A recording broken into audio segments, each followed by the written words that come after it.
കൊയ്യാനെത്തണ പ്രാവാണ്. തങ്കക്കിടാങ്ങളെ തഞ്ചിച്ചും കൊഞ്ചിച്ചും താരാട്ടാനുള്ള പാട്ടാണ്.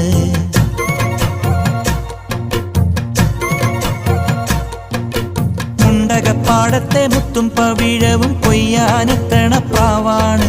തങ്കക്കിടാങ്ങളെ തഞ്ചിച്ചും കൊഞ്ചിച്ചും താരാട്ടാനുള്ള പാട്ടാണ്.